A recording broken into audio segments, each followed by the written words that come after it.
नमस्कार। आज हम सब मिलकर राजस्थान के साहित्यिक इतिहास के उन पन्नों को पलटेंगे, उन खजानों को खोजेंगे जिन्हें अक्सर कह सकते हैं कि नज़रअंदाज कर दिया जाता है। तो चलिए इस सफ़र की शुरुआत करते हैं। सोचिए ज़रा, राजस्थान के उन तपते रेगिस्तानों में रेत के टीलों के नीचे कौन सी कहानियां दफन हैं? वो कौन सी दास्ताएं हैं जिन्हें कवियों और लेखकों ने 1000 साल से भी ज़्यादा समय से अपनी कलम से जिंदा रखा है? बस यही एक सवाल है जो हमें नायकों, संतों और राजाओं की एक बिल्कुल अलग, भूली बिसरी दुनिया का दरवाज़ा खोलने में मदद करेगा।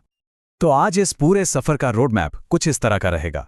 सबसे पहले हम राजस्थान की साहित्यिक जड़ों को समझेंगे, फिर चलेंगे चारणों के वीर युग में, उसके बाद शाही दरबार के कवियों से मिलेंगे, इतिहास और क्रांति के पन्ने पलटेंगे और आखिर में ये जानने की कोशिश करेंगे कि ये साहित्यिक विरासत आज भी इतनी जिंदा क्यों है।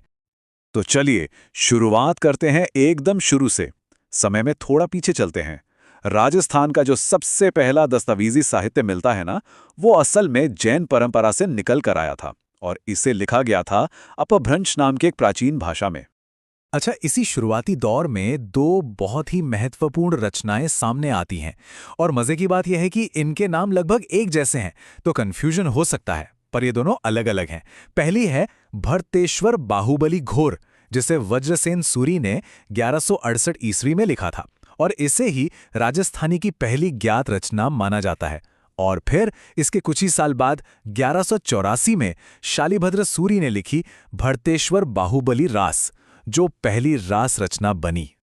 तो ये रास साहित्य, ये था क्या आखिर? देखिए, ये जैन कविता की एक बहुत खास शैली थी। इसमें भक्ति, प्रेम और नैतिक शिक्षा जैसे विषय होते थे। मतलब ये उन वीर गाथाओं से बिल्कुल अलग था जिनके बारे में हम आगे चलकर बात करेंगे। और फिर एक और ग्रंथ आता है जो मील का पत्थर साबित हुआ, उद्योतन सूरी का कुवल्लय माला। ये भाषा के जानकारों के लिए तो जैसे कोई खजाना हो। सोचिए, इसमें 18 अलग अलग भाषाओं का जिक्र है और सबसे जरूरी बात, इसी में हमें मरु भाषा का सबसे पहला सबूत मिलता है। यही वो भाषा है जो आज की राजस्थानी की जड़ है। तो जैन साहित्य की उस शांत भक्तिमय धारा से निकलकर अब हम एक बिल्कुल अलग दौर में कदम रख रहे हैं। एक ऐसा युग जहां तलवारों की खनक थी और वीरता के गीत गूंजते थे। ये था चारण यानी भाट कवियों का वीर युग, जिन्होंने अपनी कलम से राजपूतों के शौर्य को हमेशा के लिए अमर कर दिया।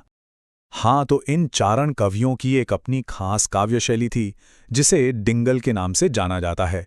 इसकी पहचान थी इसका वीर रस और इसका एक ही मकसद था, योद्धाओं में जोश भरना और राजाओं के साहस की गाथाएं दुनिया को सुनाना। अब ये डिंगल का वीर रस असल में होता कैसा था, सुनने में कैसा लगता था, इसकी एक ज़बरदस्त मिसाल है कवि इसरदास बारहट। उनकी एक रचना है हाला झालारी कुंडलियां। इसका ये अंश सुनिए। इसमें एक पत्नी अपने पति को युद्ध में जाने के लिए प्रेरित कर रही है। ये पंक्तियां उस दौर की भावना का एक बहुत ही शक्तिशाली प्रतीक हैं। और देखिए, उस दौर में साहित्य सिर्फ तारीफों के पुल बांधने के लिए नहीं था, ये राजनीतिक प्रतिरोध का भी एक बहुत बड़ा और शक्तिशाली हथियार था। इसका सबसे बेहतरीन उदाहरण है कवि दुर्सा आढ़ा। सोचिए, वो थे तो मुगल सम्राट अकबर के दरबार में, लेकिन उन्होंने विरुद्ध छतरी नाम की एक रचना लिखी जिसमें उन्होंने अकबर के सबसे बड़े प्रतिद्वंदी महाराणा प्रताप के शौर्य की जोरदार तारीफ की। कमाल है ना? चलिए अब कहानी का रुख थोड़ा मोड़ते हैं और चलते हैं शाही दरबारों की तरफ। ये वो जगह थी जहां कवियों ने सिर्फ कलम ही नहीं बल्कि इतिहास लिखने की जिम्मेदारी भी अपने कंधों पर उठा ली थी। और इन्हीं दरबारों में एक ऐसी शख्सियत से मुलाकात होती है जो वाकई असाधारण थे, पृथ्वीराज राठौड़। वो सिर्फ एक कवि नहीं थे, वो बीकानेर के राजकुमार थे जो सम्राट अकबर के दरबार का हिस्सा थे। राजस्थानी साहित्य में लोग उन्हें प्यार से पीथल कहते हैं और एक महान विद्वान एलपी टेसीटोरी ने तो उन्हें डिंगल का हीरोज यानी डिंगल का हीरो ही कह दिया था। उनकी सबसे अमर रचना का नाम है वेली कृष्ण रुक्मणी री। राठौड़ की इस रचना का सांस्कृतिक असर कितना गहरा था, इसका अंदाजा इसी बात से लगाया जा सकता है कि जिन दुर्सा आढ़ा का हमने जिक्र किया था, उन्होंने इसे 5वां वेद और 19वां पुराण तक कह दिया था। जरा सोचिए, एक कविता को धर्म ग्रंथों के बराबर का दर्जा दे देना, ये कितनी बड़ी बात रही होगी।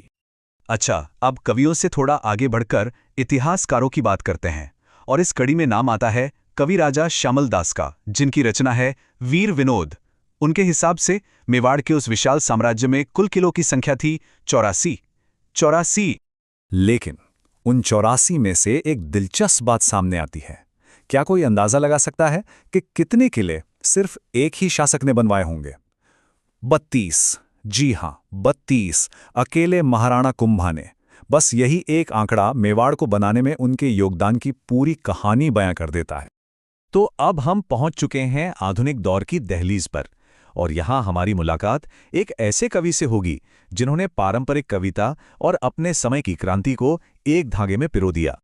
इनका नाम है सूर्यमल मिश्र।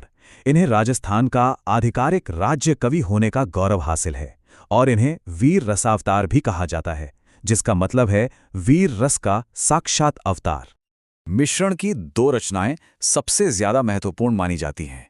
पहली है वंश भास्कर। ये बूंदी के हाड़ा राजवंश के इतिहास पर लिखा गया लगभग 2500 पन्नों का एक महाकाव्य है। और दूसरी है वीर सतसई, जिसमें उन्होंने 1857 के भारतीय स्वतंत्रता संग्राम की घटनाओं को 283 दोहों में हमेशा के लिए दर्ज कर दिया। तो ये टाइमलाइन उनके जीवन और उनकी विरासत के सफ़र को बड़े अच्छे से दिखाती है।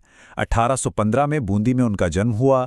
उन्होंने अपने जीवन काल में 1857 का वो महान विद्रोह देखा और उसे अपनी कलम से वीर सतसई में दर्ज भी किया। उनकी अहमियत को आज़ाद भारत ने भी पहचाना और 1990 में भारत सरकार ने उन पर 2 रुपए का एक डाक टिकट जारी करके उन्हें सम्मानित किया।